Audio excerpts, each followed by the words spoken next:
Sayup-sayup, Gilang ini ngedengar suara teriakan minta tolong.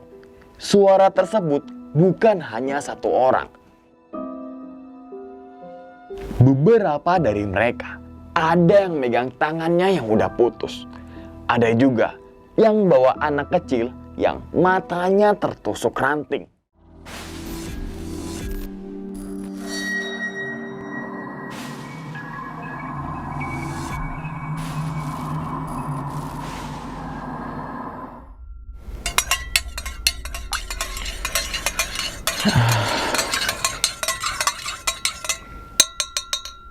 Kopi mantap ini.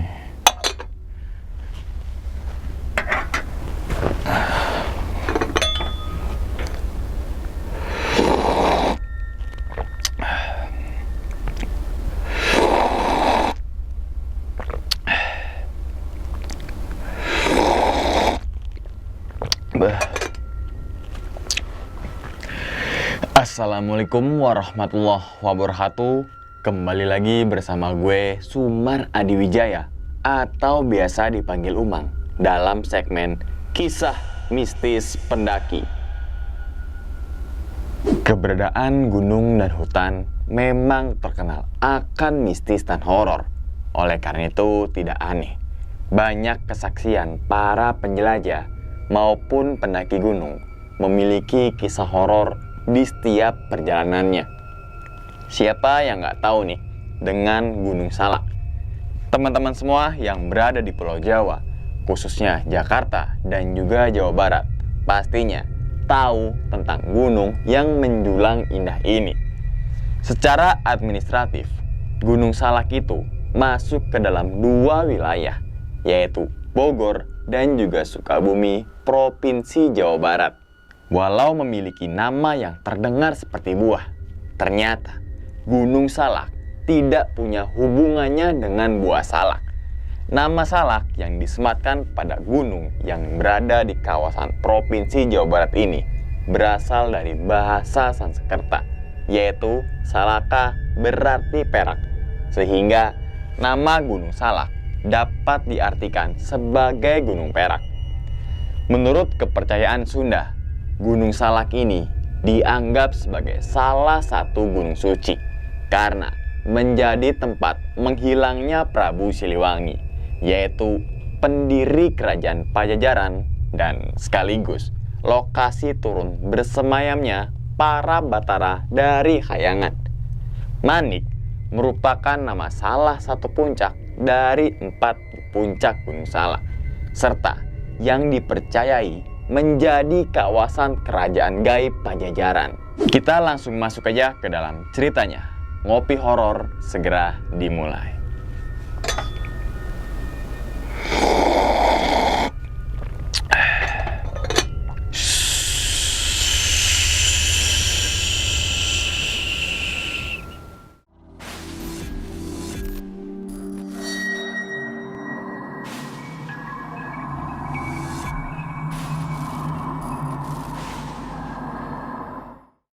Pada video kali ini atau pada kesempatan kali ini, gue akan membawakan cerita dari Aji ketika mendaki ke Gunung Salak pada tahun 2015. Dan pada pendakian kali ini, Aji mendaki dengan sahabatnya yang bernama Gilang.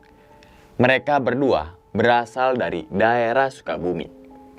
Awal cerita, Aji ingin sekali mendaki gunung, tapi nggak tahu gunung mana dan sama siapa. Alhasil, Aji ini ngajak Gilang untuk mendaki gunung. Setelah ngobrol panjang lebar, mereka berdua sepakat untuk mendaki ke Gunung Salak karena merupakan gunung terdekat dengan rumahnya. Ya, walaupun Aji dan juga Gilang udah beberapa kali mendaki ke Gunung Salak. Singkat cerita, setelah menyiapkan perlengkapan dan juga perbekalan, mereka langsung berangkat dengan menggunakan sepeda motor. Dan saat perjalanan ini, mereka mampir dulu di minimarket untuk membeli logistik yang masih kurang.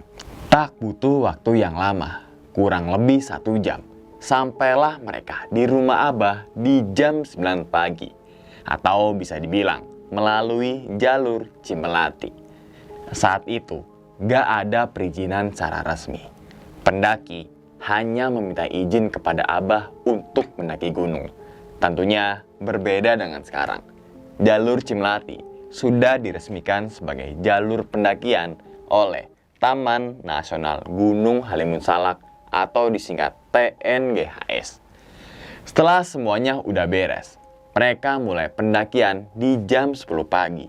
Dan trek dari base camp menuju ke pos 1. Jalurnya itu berupa aspal dan disambung oleh jalan setapak dengan tanah yang padat.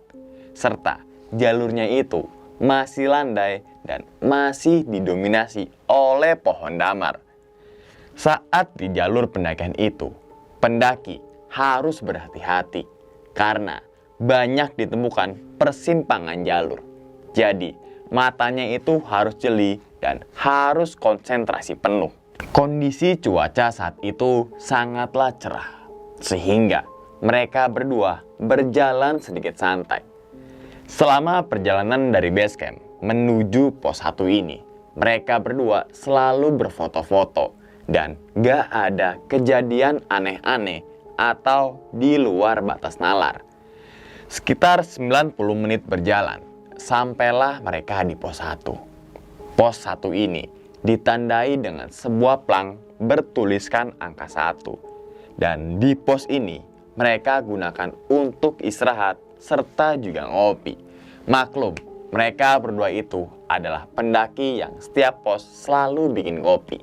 Setelah kopi udah habis, mereka melanjutkan perjalanan menuju ke pos 2. Trek dari pos 1 menuju ke pos 2, jalurnya nggak banyak yang berubah. Jalurnya itu masih berupa jalanan setapak dan diselingi oleh akar-akar pohon. Dan dari sinilah awal kejadian dimulai. Di pertengahan menuju pos 2, Aji ini sangat kecapean akibat ranselnya yang lumayan berat. Tapi beratnya itu gak sebagaimana mestinya. Melihat hal itu, Gilang langsung ngajak untuk istirahat. Karena Gilang tahu kalau ada sesuatu yang gak beres dengan si Aji. Yaitu di atas ranselnya ada seekor kera berwarna putih. Kemudian Gilang ini ngomong ke si Aji, "Ji, ambil air, terus usapin ya airnya ke ransel kamu." "Emang buat apaan, Lang?" "Udah, lakuin aja." Aji ini tipikal agak cuek dan gak menyangkut pautkan dengan hal-hal gaib. Berbeda dengan si Gilang. Gilang ini orangnya lebih sensitif dengan hal-hal yang tak kasat mata.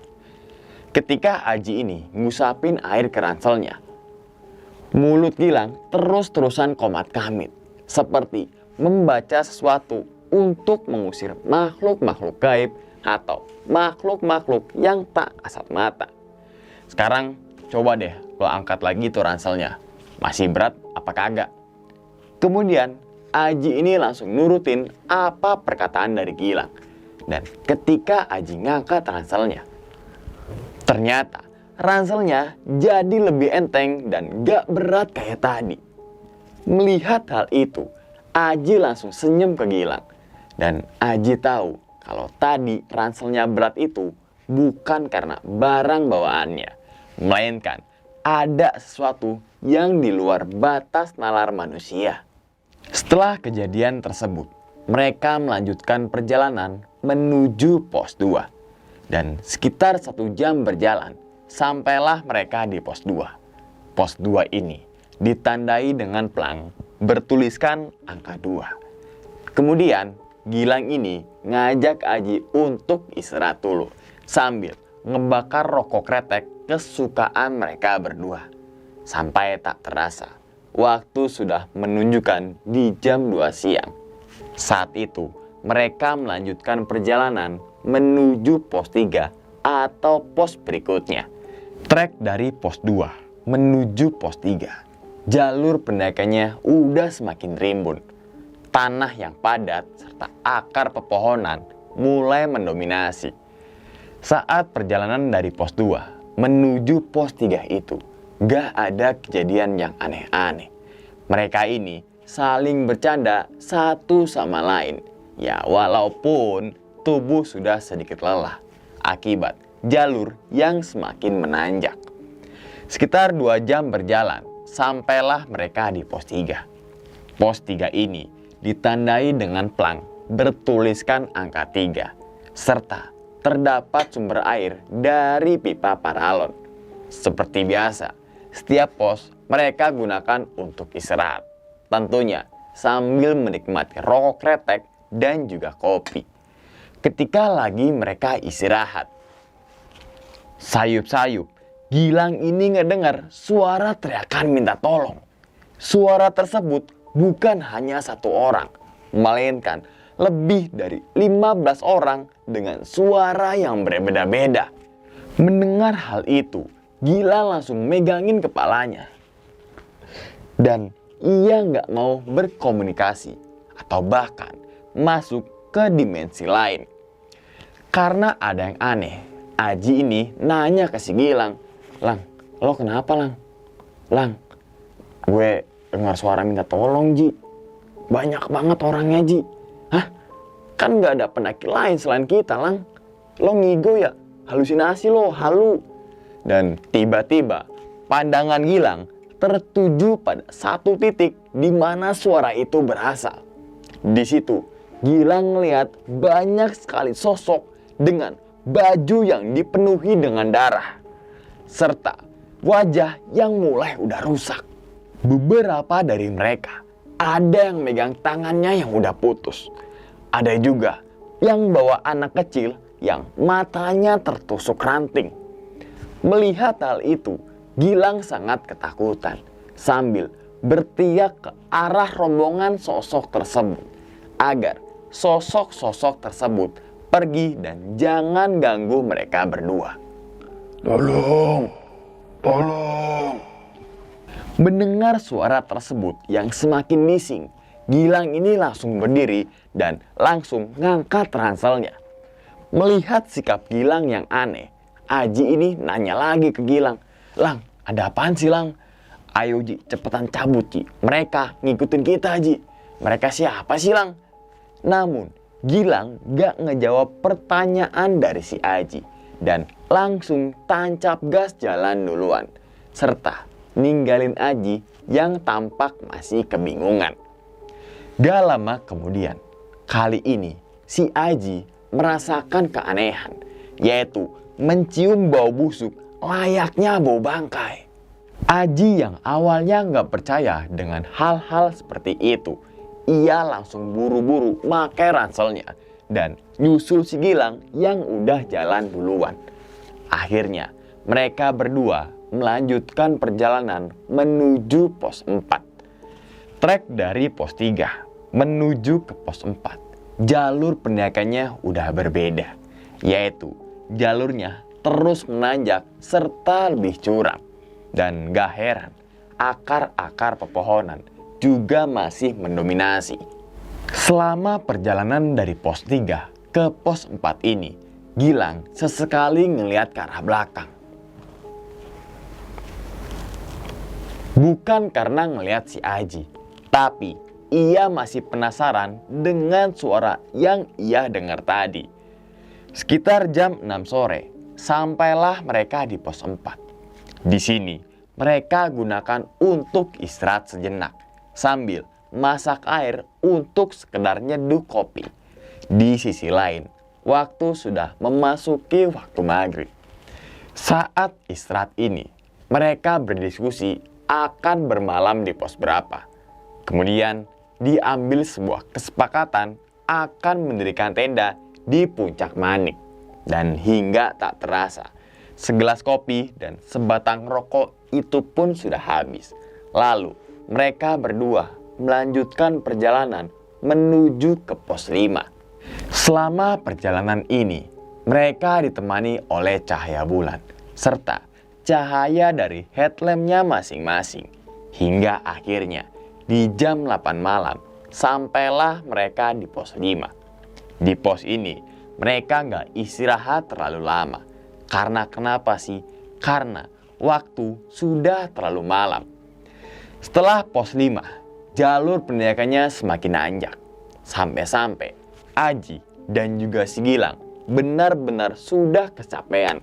Detik demi detik, menit demi menit, mereka terus berjalan di tengah hutan malam. Suara kesunyian hutan menjadi teman mereka selama perjalanan. Singkat cerita, sampailah mereka di Puncak Manik di jam 9 malam. Kondisi di puncak saat itu gak ada rombongan dari pendaki lain. Hanya mereka berdua saja. Di sini mereka langsung mendirikan tenda. Dan setelah tenda sudah berdiri, Aji serta Gilang langsung masak untuk makan malam. Dan di saat mereka lagi masak, tiba-tiba terdengar suara gamelan dan suara rame layaknya di pasar. Mendengar hal itu, mereka berdua diam sejenak. Kemudian saling tatap-tatapan. Seakan-akan ngasih kode untuk nutup pintu tenda. Dan tanpa ada aba-aba, Gilang langsung beraniin nutup tenda. Alhasil, mereka itu masak dan juga makan di dalam tenda sambil diselimuti dengan rasa ketakutan. Setelah makan udah selesai, mereka langsung istirahat untuk tidur. Dan saat tidur itu, suara gamelan serta suara layaknya pasar udah hilang entah kemana. Di tengah malam, Aji ini terbangun karena ngedengar suara berisik dari luar tenda. Dan ketika Aji bangun, ternyata banyak siluet orang yang lalu lalang. Saat itu Aji sedikit senang. Karena kenapa sih? Karena ada pendaki lain yang baru saja sampai. Kemudian Aji memutuskan untuk keluar tenda. Dan ketika baru buka pintu tenda, seret, di situ ia ngeliat pasar yang sangat ramai dan menggunakan lampu obor layaknya zaman dulu. Di pasar tersebut banyak yang ngejual berbagai makanan beserta para pembeli dan juga penjualnya. Karena penasaran, Aji ini langsung keluar tenda dan tanpa bangunin si Gilang yang masih tiduran. Dan saat itu Aji ngeliatin satu persatu penjual serta pembeli. Entah kenapa perutnya itu tiba-tiba ngerasa lapar. Padahal sebelum tidur tadi mereka berdua atau si Aji ini ia udah makan. Di sini Aji langsung nyari duit di kantong celananya serta berkeinginan untuk beli makan di salah satu penjual. Dan ketika Aji mau bayar, tiba-tiba semua obor di pasar langsung mati seketika. Dan para penjual maupun pembeli layaknya seperti patung, yaitu gak gerak sama sekali. Melihat hal itu, badan Aji langsung gemeteran karena para penjual maupun para pembeli berubah menjadi sosok yang sangat menyeramkan. Spontan Aji mau langsung lari, tapi ia nggak bisa karena kakinya itu nggak bisa digerakin sama sekali. Kemudian para sosok-sosok tersebut ngiterin Aji semua sambil ketawa. Jangan masuk ke tempat kami. Aji yang gak sanggup mendengar itu, ia pun pingsan. Singkat cerita, pagi pun tiba. Ketika Gilang ini bangun, ia sangat kaget karena Aji udah gak ada di sampingnya. Si Gilang ini mengira Aji itu udah duluan bangun dan lagi lihat sunrise di depan tenda. Dan ketika Gilang keluar tenda, ternyata ia ngeliat Aji lagi tiduran di luar. Ji, bangun Ji, Ji, bangun. Dan beberapa kali Gilang ini bangunin Aji, tetap aja Aji itu belum bangun juga. Dan melihat hal itu, Gilang udah curiga kalau semalam ada sesuatu yang gak beres. Secara spontan, Gilang ngambil air di dalam tenda. Kemudian mengusapkan ke mukanya si Aji. Tentunya mulutnya Gilang terus-terusan komat-kamit. Dan gak lama kemudian Aji pun bangun dari tidurnya. Baru aja Aji ini melekeh mata, tiba-tiba Aji ini teriak ketakutan. Saat itu Gilang gak nanya tentang apa yang barusan Aji alami. Takutnya membuat situasi menjadi panik. Kemudian Gilang ini ngajak Aji untuk masuk ke dalam tenda.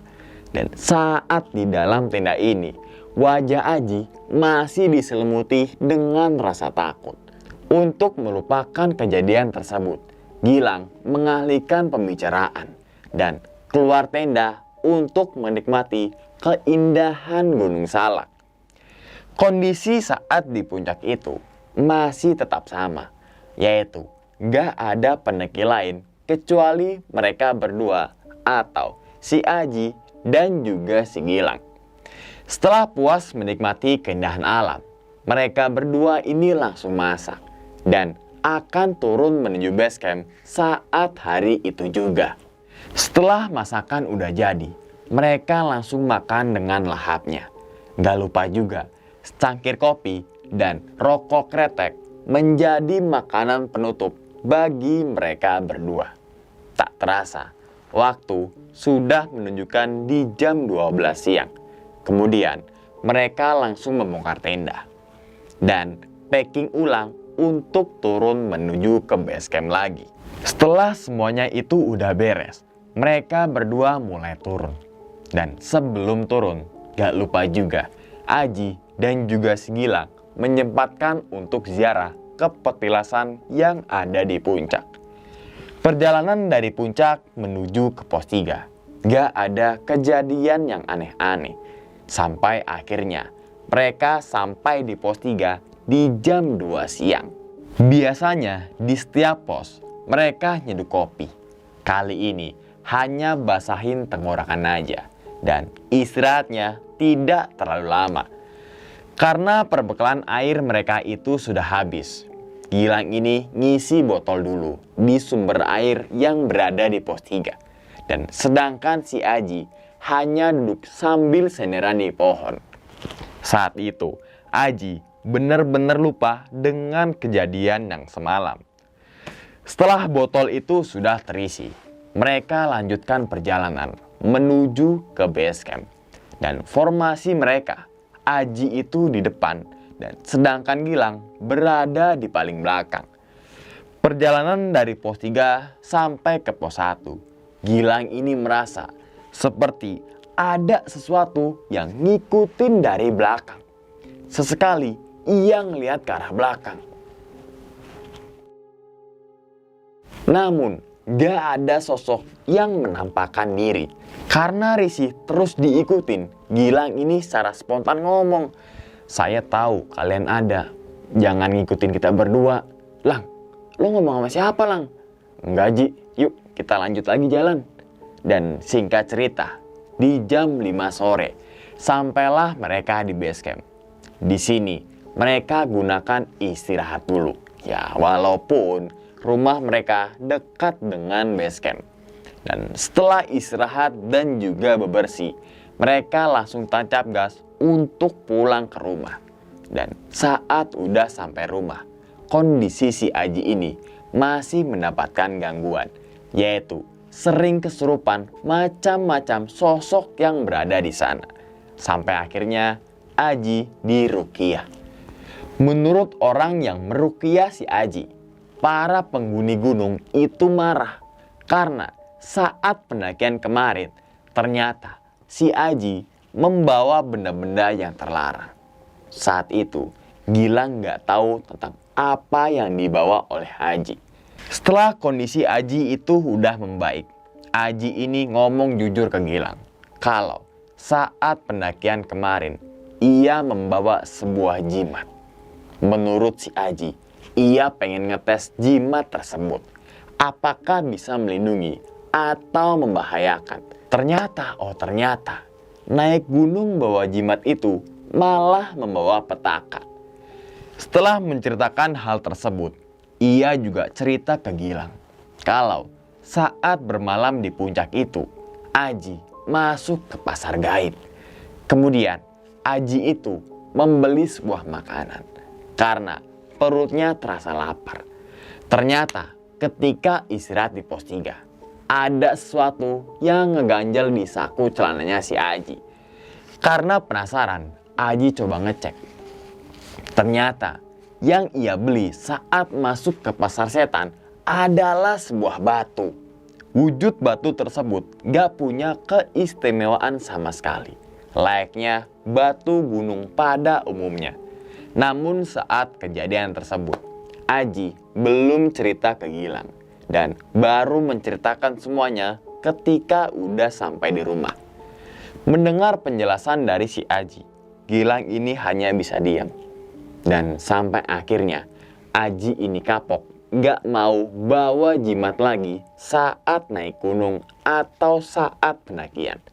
Nah, itu aja teman-teman semua cerita dari Aji ya, ketika mendaki ke Gunung Salak pada tahun 2015. Hukum jimat dalam Islam adalah haram. Karena kenapa sih? Karena termasuk perbuatan syirik. Jimat itu ialah sebuah benda yang diberi mantra atau tulisan-tulisan tertentu, sehingga diyakini banyak orang mempunyai kekuatan, kehebatan, atau kesaktian-kesaktian tertentu. Dan pemilik jimat itu percaya bahwa jika mereka memiliki jimat tersebut, maka akan dijauhkan dari bahaya atau penyakit maupun kekuatan jahat. Bahkan pada beberapa kasus itu, banyak ditemui bahwa jimat dapat mendatangkan rezeki. Tentunya, hal ini sangat kontradiktif dengan ajaran Islam.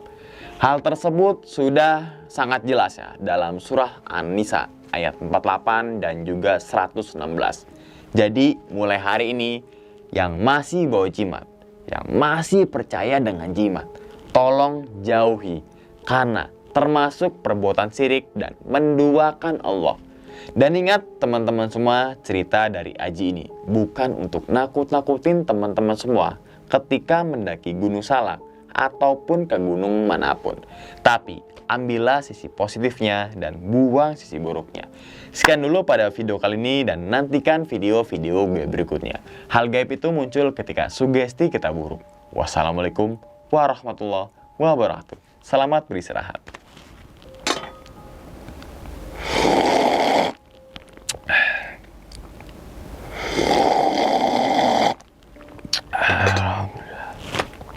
Lagi deh.